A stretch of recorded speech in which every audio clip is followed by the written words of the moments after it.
Sa pangapong malakas na palakpak para sa ating Panginoon. Hallelujah. Ulitin ko pong basahin yung atin pong teksto sa gabi pong ito. Sa Hebrews chapter 4 verse 13, sa magandang balita Biblia, ang sabi po dito, walang nilalang na makapagtatago sa Diyos. Ang lahat ay hayag at lantad sa kanyang paningin, at sa kanya tayo magsusulit ng ating mga sarili. Ang paksa ng mensahe na atin pong pagbulay-bulayan sa gabi pong ito ay The Record God Knows About You. Yung mga record sa ating buhay na alam ng Diyos. Lahat po tayo ay may tinatawag na record ng buhay. Mga ginawa natin, mga sinabi natin, at maging mga iniisip natin, walang ibang nakakaalam except by God. Minsan may mga bagay na proud tayo. May mga ginawa tayo, may mga sinabi tayo na minsan very proud tayo. Pero minsan, gusto din nating itago. Ayaw nating malaman ng iba, ayaw nating malaman ng mga ibang tao, kaya itinatago natin ito. Minsan tayo po ay nakakapagpanggap, nakokontrol natin ang mga bagay na nakikita ng iba.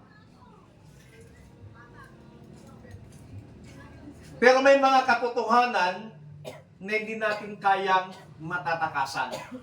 Napakaliwanag po sa ating binasa na walang anumang nilalang ang nakatago sa paningin ng Diyos, lahat ay lantad at hayag sa Kanya. Ibig sabihin, ang record na dala natin, kilalang kilala yon ng Diyos. Hindi natin kayang doktorin yung mga record natin. Minsan yung mga record natin sa school, yung mga record natin, yung mga tinatawag nating yung mga ano nang kinukwariya pag yung OTR, yung Official Transcript of Record, hindi natin minsan nagagawa ng paraan na dadaya. Pero yung mga record po natin, hindi kayang dayain. Lalong-lalo na pag ang Diyos ang nagtala ng bagay na yon. So kanina po, naalarma ako dahil yung akin pong CPA, gumagawa po siya ng report ng aking annual income tax return for the year 2025 at saka yung first quarter ng 2026 from January to March. Ang filing is April. Kaya lang, nung nagpa-file siya kanina, tinanong niya sa akin kung meron bang laman yung EFPS ko, yung Electronic Filing Payment Service ko sa Land Bank. Sabi ko, meron po. Pakibuksan na lang kasi alam niya yung password ng EFPS kasi siya yung nag-re-report.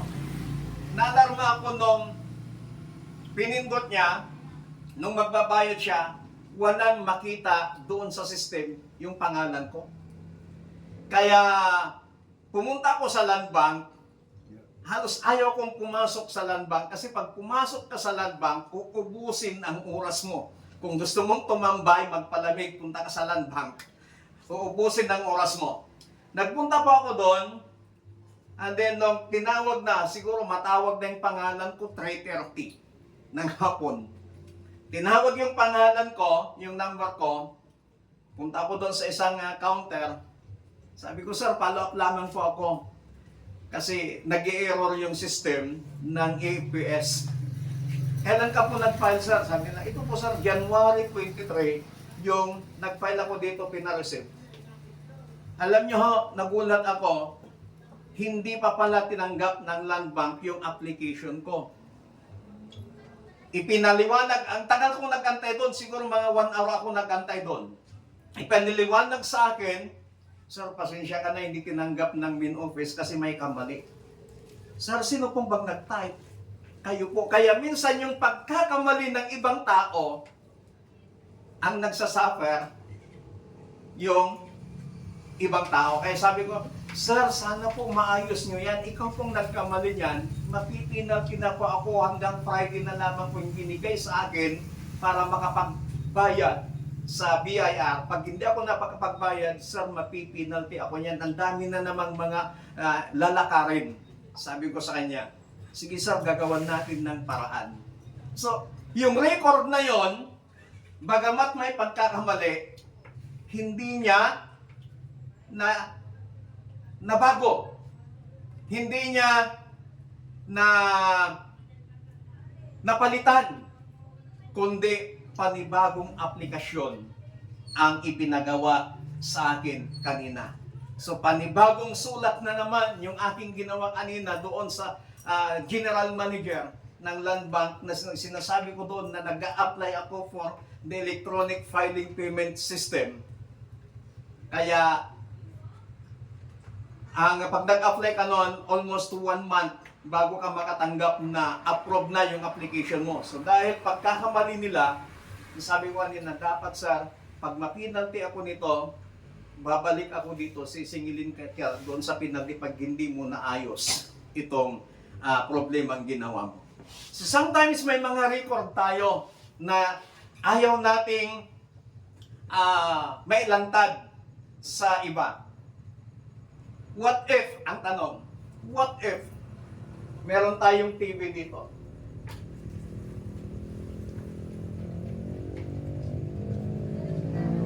At ipanood lahat dito yung mga record na ginawa na nangyari sa ating buhay mula pagkabata hanggang sa kasalukuyan. Ano kayang mararamdaman po natin? Hindi lang aksyon, hindi lang isipan, but lahat. Ang tanong doon, game ka na ba? Na ilantad dito sa harap. So parang CCTV, titingnan mo paano nangyari, ilalantad, panunuorin, game kaya tayo doon, mga kapatid. Siguro sa atin, ayaw natin. Kasi may mga bagay tayong ayaw makita at ayaw ipakita. Pero ang totoo, kahit walang screen, kahit walang CCTV, alam ng Diyos yung mga bagay na nangyayari sa ating mga buhay. Kasi walang bagay na maitatago natin sa harapan ng Panginoon. Alam ng Diyos ang lahat. Kaya maging totoo dapat tayo sa harapan ng Panginoon. Amen? Ano-ano ba yung mga record ng ating buhay na alam ng Diyos? Sa gabi pong ito, there are 4 biblical record that God knows about us. Tingnan po natin kung ano-anong mga record na ito na naitala ng Panginoon sa bawat isa po sa atin. Pagdating sa langit, 2 libro ang bubuklatin. Yung tinatawag na Book of Life, kung saan nakalista ang pangalan ng mga taong naligtas. Pangalawa, yung Book of Remembrance. Ano ba itong Book of Remembrance? Dito na isusulat ang lahat. Dito na i-record ang lahat ng mga ginawa natin mula pagkabata hanggang sa tayo ay mamatay, hanggang sa tayo kukunin ng ating Panginoon. At yan ang bubuklatin. Haharap tayo sa harapan ng Panginoon, bubuklatin ang 2 aklat doon sa langit. Kaya sa gabi pong ito ay ipapakita ko sa inyo yung 4 na biblical record ng ating buhay na alam ng Panginoon. Number 1, Sa awit 139 verse 2b, ang sabi po dito, ang lahat ng gawain ko sa iyo ay hindi lingid. Kahit ikaw ay malayo, batid mo ang aking isip. Ibig sabihin, God recorded our secret. Inirecord ng Panginoon, nakasulat, alam ng Diyos kung ano ang ating mga sekreto. Makakapagtago tayo, makakapagsekreto tayo sa ibang tao, but sa harapan ng Panginoon, wala tayong pwedeng mailihim sa Kanya. Walang lihim na nakatago sa Diyos. Nakikita niyang lahat kahit ang ginagawa nating lihim. Wala mang nakakakita, wala mang nakakaalam, lihim man na gawin mo ang isang bagay, alam ng Panginoon yun. Ano pong sabi ng Luke chapter 8 verse 17? Walang natatago na di malalantad at walang lihim na di mabubunyag. Kaya kahit ano pang pagtatago natin, kahit ano pang gawin natin paglilihim, mabubunyag at mabubunyag yan. Kasi wala tayong pwedeng maitago sa Panginoon. Walang bagay na may tatago sa Kanyang paningin. Alam ng Diyos kahit ang iniisip natin bago pa natin ito sasabihin. Ibig sabihin, pagdating sa Panginoon, walang privacy sa Diyos. Ang lahat ay lantad sa harapan ng Panginoon. Kaya yung ating mga sikreto, alam ng Diyos yun. Tanungin mo yung katabi mo, yung nasa harap mo, nasa likod mo, may sikreto ka ba? Yung sikretong yan, hindi man natin alam, pero ang Diyos ang nakakaalam. Kaya dapat tayo po bilang isang mananampalataya, pagsikapan po nating mamuhay ng may dignidad sa harapan ng ating Panginoon. Amen. Gumawa man tayo ng bagay na walang nakakaalam, naka-record yan sa talaan ng Book of Remembrance at alam ng Panginoon yan. Pangalawa, na mga naka-record sa ating buhay. God recorded our deeds.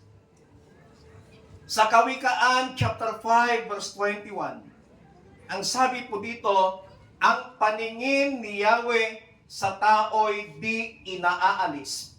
Laging nakasubaybay, bawat oras, bawat saglit. Alam ng Diyos ang ating mga ginagawa. Nakikita niya ang bawat hakbang natin, mabuti man o hindi. Alam niya ang mga desisyon na ginagawa natin araw-araw. Wala tayong pwedeng mailihim sa Panginoon. Lahat ng ginagawa natin, alam ng Panginoon yun. Kung kailan ka gumawa ng hindi maganda, alam ng Panginoon yun. Kung kailan ka gumawa ng hindi ka aya-aya sa iyong kapatid, alam ng Panginoon yun. Wala mang nakakaalam, pero alam ng Panginoon yun. Sometimes, kapag mga kaibigan natin ang nakakaalam ng mga sikreto natin, nakakaalam ng mga ginagawa natin, pero pagdating ng araw, kapag meron kayong hindi pa nagkaunawaan, mabubunyag at mabubunyag yon. At ang nakakalungkot lamang doon, ang nagiging masama yung isang tao. Halimbawa, magkaibigan, si Pastor Alot at Pastor Abe. Alam na nilang bawat isa niyan, mga sikreto, lahat. Pag nag-away yan at hindi nagkaunawan at nag-away, Pag nagkwento si Pastor Aluta ang masama, si Pastor Maribel, alam ng Panginoon yan. Wala tayong may lalantad. Wala tayong may tatago sa Kanya. Kaya dapat tayo po mga kapatid, lahat ng ating ginagawa, may nakakakita man o wala, gumawa tayo, gawin natin ang lahat ng bagay na nakalulugod sa harapan ng ating Panginoon. Amen? Amen? Amen. Huwag nating gawin ang isang bagay para lamang maparangalan ng isang tao. Ba't gawin natin ang isang bagay para lamang maparangalan ang pangalan ng ating Panginoon? Kasi alam natin na siya lamang ang nakakakita ng mga bagay na ginagawa natin, lihim man o hindi. Nakikita yan ng Diyos. Mayroon tayong CCTV na kung saan kitang-kita tayo ng dalawang mata. Ng matang yan, walang iba ang mata ng ating Panginoon. Di ba dito po sa ating mga barangay, napakalaking tulong po yung mga CCTV. Dahil kapag may mga krimen na mangyari sa barangay na yan, mabilis na masolve yung krimen kasi doon sa CCTV. Sa mga opisina, kung saan nagtatrabaho ang mga empleyado, pag alam nilang may CCTV, maingat ang galaw nila. Yan po yung trabaho ng CCTV. At bilang isang mananampalataya, huwag nating isipin, gagawin mo ang isang bagay dahil walang nakakakita, gagawin mo ang hindi kaaya-ayang bagay sa harapan ng Panginoon dahil wala namang nakakakita, ikaw lang o dalawa lang kayo, pero sa harap ng Panginoon, nakikita niya ang bawat isa sa atin, lahat ng ating ginagawa. Kaya bilang isang mananampalataya, pagsikapan po natin na mamuhay ng may integridad sa harapan ng ating Panginoon. Tayo kapag may nakakita ibang tao yung ating ginagawa, at kapag ikwininto, kinausap ka, yan ang pagmumulan ng away. Sasabihin, gumagawa ka lang ng kwento. Gumagawa ka ng chismis. Nakita na nila. Pwede kang mag-deny. Pero sa harapan ng Panginoon, we cannot deny. Amen. Amen.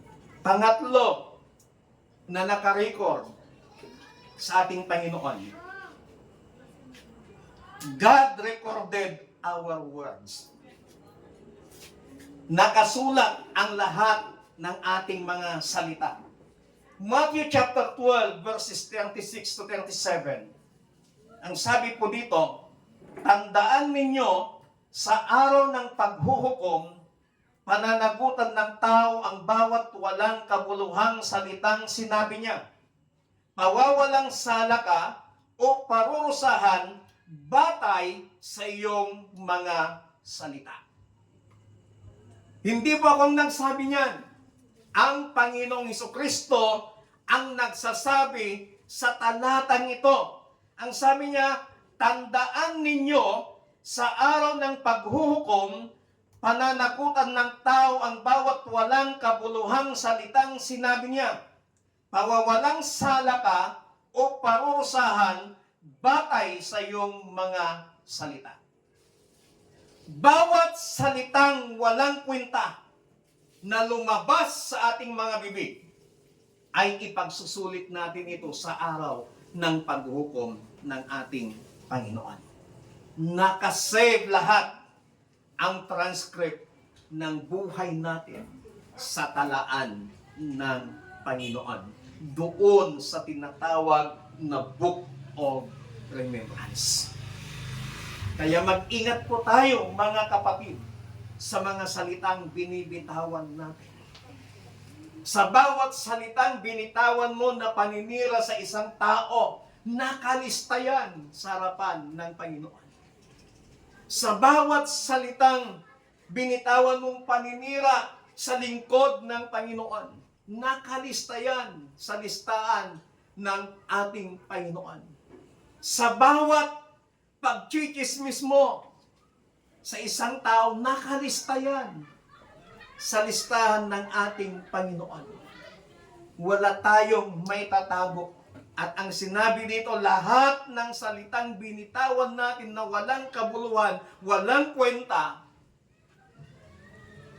pananagutan natin sa harapan ng ating Panginoon. At ang sabi ng sa kanyang masalita, pawawalang sana tayo o parurusahan batay sa ating mga salita. Kaya dapat kapag tayo po ay magkwento, dapat kwentong may kwenta. Amen? Amen! Palakpakan natin ang Panginoon. Naririnig ng Diyos ang lahat ng salita po natin. Kahit papabulong. Narinig yun ng Panginoon. Kahit pabulong lang yan, naririnig ng Panginoon. Ibig sabihin, walang salitang nakalulusot sa Kanya. Kahit pabulong o biro na binitawan natin, alam yon ng ating Panginoon. At may pananagutan sa bawat salita. Haharap tayo sa Diyos para sa ating mga sinabi. Kahit mga walang kwentang salita ay kasama. So napakabigat po mga kapatid. Pero ito po ay biblical na mga records na alam ng Diyos sa ating mga buhay. So dapat gamitin natin ang ating salita sa mabuti.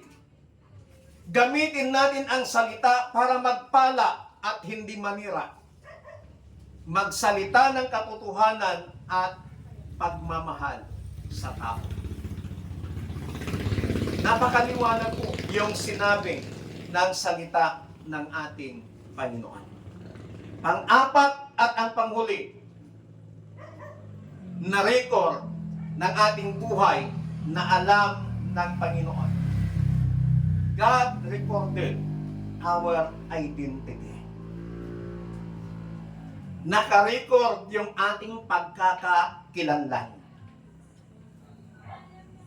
Pag first time mong makilala ang tao, ang sabi, pag may magtanong sa'yo, hindi ko pa masyadong lubusang kilala. Kikilalanin mo muna ang isang tao. Pero ang Panginoon, bago pa tayo panganak, kilala na tayo ng Diyos. Kilala na tayo ng Panginoon bago pa tayo isilang. At hindi po aksidente ang ating buhay dito sa ibabaw ng lupa. May plano ang Diyos sa atin bago pa tayo dumating dito sa ibabaw ng lupa. May purpose ang existence natin dito sa ibabaw ng lupa. Ano pong sabi ng Isaiah chapter 43b? Sabi niya dito, tinawag kita sa iyong pangalan. Ikaw ay akin. So yung identity po natin, ikaw ay pag-aari ng Panginoon. Yun yung pagkakakilanlan natin, pag-aari tayo ng Panginoon. Ang sabi niya, tinawag kita sa iyong pangalan. Hindi niya sinabing tinawag kita sa iyong palayaw. Ang pangit naman pag palayaw. Kasi ang daming mga pangit ang palayaw. Pero ang sabi ng Biblia, tinawag tayo ng Diyos sa ating mga pangalan. At tayo ay pag-aari ng Panginoon. Alam ng Diyos kung sino ka, alam ng Diyos kung saan tayo galing, at alam din ng Diyos bakit tayo nandito ngayong gabi.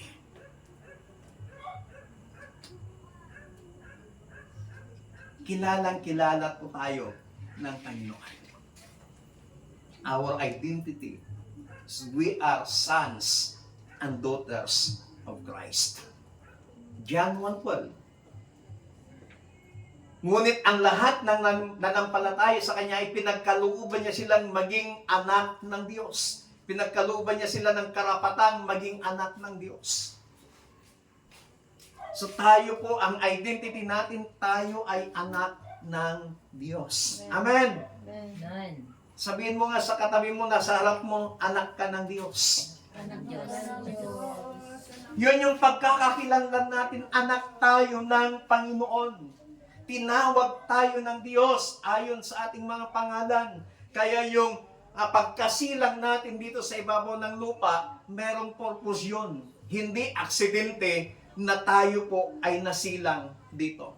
Hindi po aksidente na tayo po ay ipinanganak dito sa ibabaw ng lupa. Meron pong layunin ang atin pong Panginoon. Bakit tayo nandito sa ibabaw ng lupa? Mga kapatid, itong apat na to na record ng ating buhay na alam ng Diyos.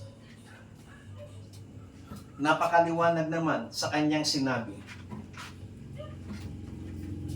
Walang bagay na maililihim natin sa ating Panginoon. Kung bubuklatin ang record mo ngayon, handa ka bang basahin ito sa harapan ng Diyos? Halimbawa, may tatayo dito sa ating harap. Bubuklatin yung pangalan at makita yung pangalan, Jude Briones. Handa ka na bang, or handa na ba ako na basahin ito sa ating harapan o sa harap ng Diyos? O kailangan pa natin ng eraser para malinis ang mga pahina ng ating buhay na ayaw nating makita. Sino sa atin yung mga nagsusulat sa notebook na pag may eraser ayaw niya? Kahit dalawa lang na eraser, gusto niya. Pupunitin na naman niya yun. Magre-rewrite na naman. Ayaw niya nung may eraser. Erasure doon sa kanyang notes.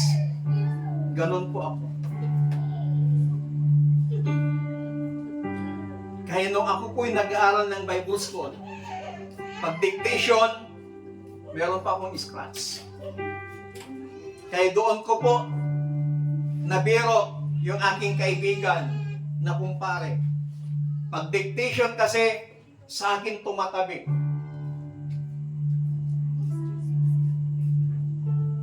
Yung kaibigan ko. At kapag nagkita-kita kami, nagkakantsawan kami yan. Ang sabi nung nasa likuran ko, pare, biruin mo yung katabi mo. Dahil scratch yung ginagawa ko, sinulat ko, sardines. Ang classmate ko kasing to, kaibigan ko kasing to, kukunin pa yung notebook ko para kopyahin. Tapos may nabasa siyang, ano yung sardines? Sabi niya. Iwan ko. Yun sinabi ni Sir. Alam niyo, nung graduation, siya pa ang may bidal. Kami walang bidal.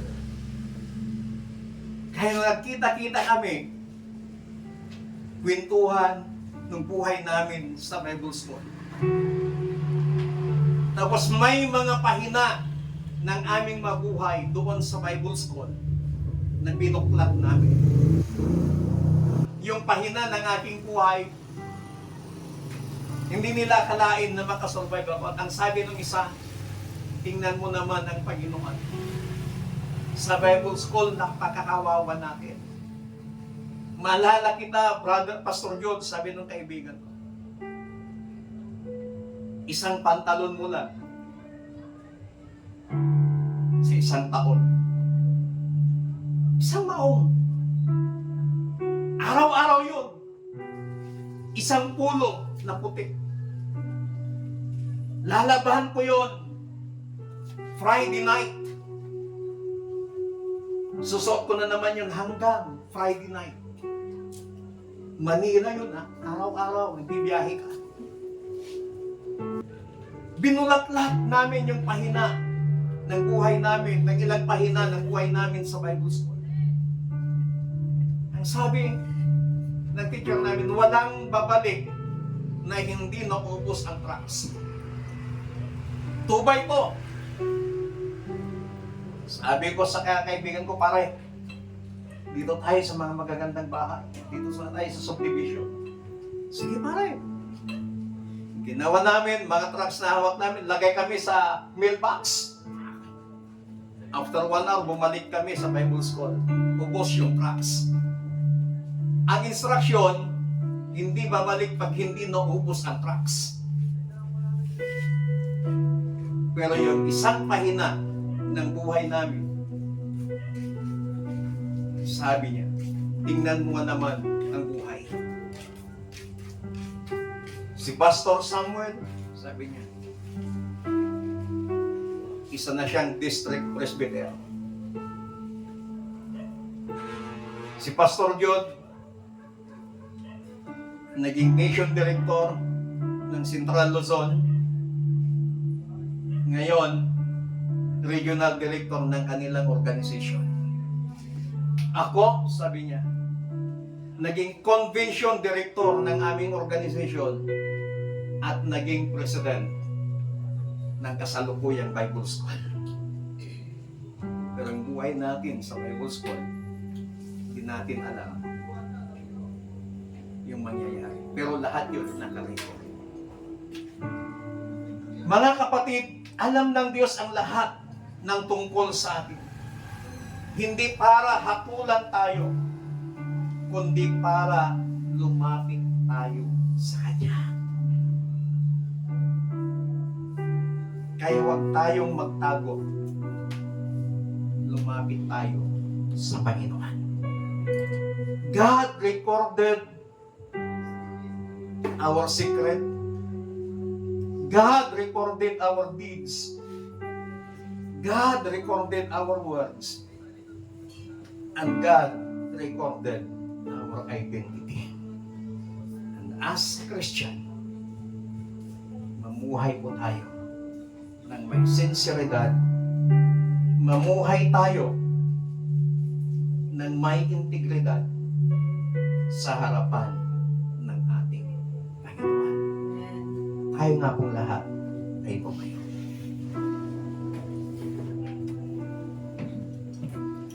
Hallelujah. Wala tayong pwedeng maitago sa harapan ng ating Panginoon.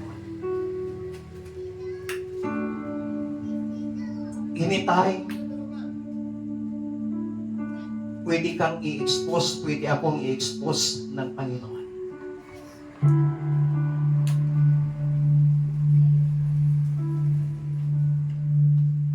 But God, hinihintay niya na tayo ay lumapit sa Kanya.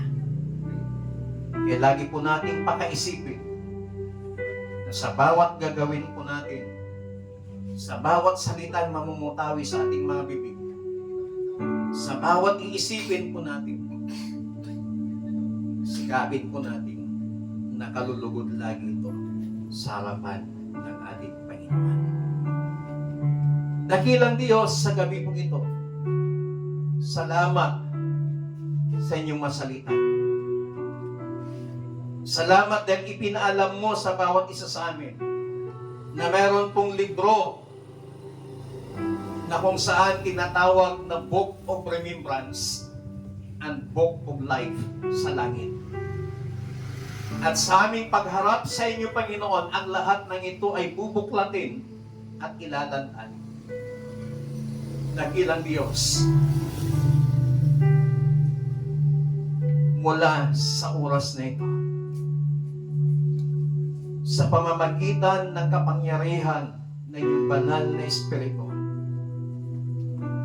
we need the power. Kailangan namin ang tulong ng iyong banal na Espiritu na siyang gagabay sa amin, na siyang tutulong sa amin, na sa bawat araw ng aming mabuhay, ikaw lagi ang mapaparangalan at ikaw lagi ang may tataas. Panginoon, you know our secret. You know our words. You know our deeds. And you know our identity. Wala kaming pwedeng maitago sa inyo. At walang lihim na hindi malalantad, Panginoon. Kaya tulungan mo kami na mamuhay ng may integridad at sinseridad sa inyo. Salamat ng marami sa inyong masalita at palayan po yung bawat isa sa amin. Salamat po ang aming panalangin sa matamis na pangalan ng aming Panginoong Hesus. Ang lahat ay magsabi ng Amen. Palakpakan po natin ang Panginoon.